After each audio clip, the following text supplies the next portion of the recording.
All right, so we're going to do question number 7 real quick. Had a few questions about this. So it says we got a 14,700 Newton car traveling at 25 meters per second along a flat road. The car slams on the brakes and comes to a rest in 66 meters. What is the total braking force between the tires and the road? All right, so we know that we've got the car, which is traveling along. So let's start with that. We've got a car moving along. It says the car is 14,700 newtons. Now, hopefully what you're recognizing is that because it's in newtons, that is its weight. Okay? That's the force of gravity on the object. That's why it's a 14,700 Newton car. So remember to get from weight to mass, and most of the time we are going to want the mass. We go weight equals mass times g. And so if the weight is 14,700, and then we go mass times g is 10 meters per second squared, we divide by 10, and we get that the mass is 1,470 kg. All right, so just kind of some people had a question about that, so we'll start with that. But no, that's not a mistake. That's the weight of the car.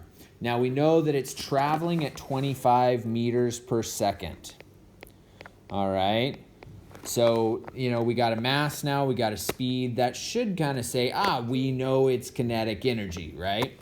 Now, it does say the car slams on the brakes and comes to a rest in 66 meters. So it gives us a distance there for the braking of the car, and then asks what is the total braking force between the tires and the road.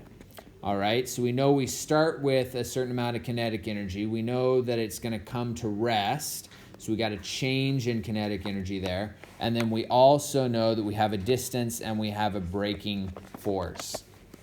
All right, so hopefully you're able to kind of start making the connection that I've got a distance and I've got a force. Well, where do I see that? Well, that's in work equals force times distance, right? And remember, work is equal to the change in energy. Now, in this situation, remember we have our general mechanical conservation of energy equation, which is delta E equals delta K plus delta UG, gravitational potential, plus the elastic potential, change in elastic potential. And in this case, neither of the second two are changing, right? You're staying at the same level, so no change in gravitational potential energy. There's no spring, so no change in elastic potential energy. So therefore, the change in energy is equal to the change in kinetic energy, which is, by definition, work. And so we can actually put those two together because we know we can do the change in energy as the final kinetic energy minus the initial kinetic energy. That should be equal to our change in energy there. And so the final kinetic energy we know is 0 because it comes to rest. And so in the end, we end up simply with that the change in energy is equal to negative 1/2 mv squared based off of that initial speed.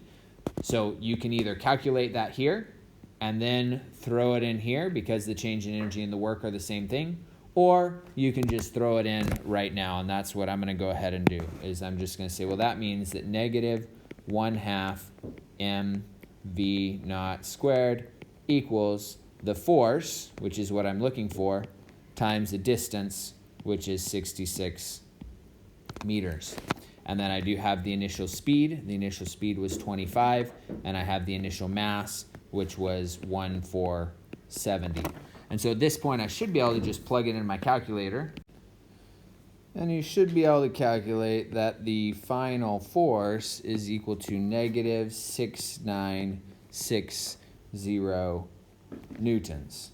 And I should get a negative because it is opposite in direction to the distance, right? The car keeps traveling to the right, but the force is in the opposite direction, causing it to slow down.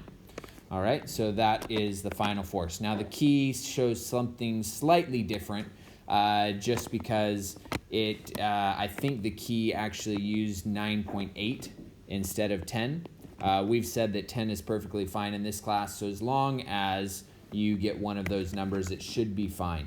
Now, technically, one other thing to make note of is that in the question, we've got 3 significant figures here, right? There's 3 digits before the zeros. You only have 2 significant figures here and 2 significant figures here. Really, your answer should be in 2 significant figures, which would mean that this really should end up being something like F equals negative. Really, you're going to round it. You're going to round it up. So 7,000 newtons would be an acceptable answer there as well. All right, and that's it for this question. Hopefully that was helpful.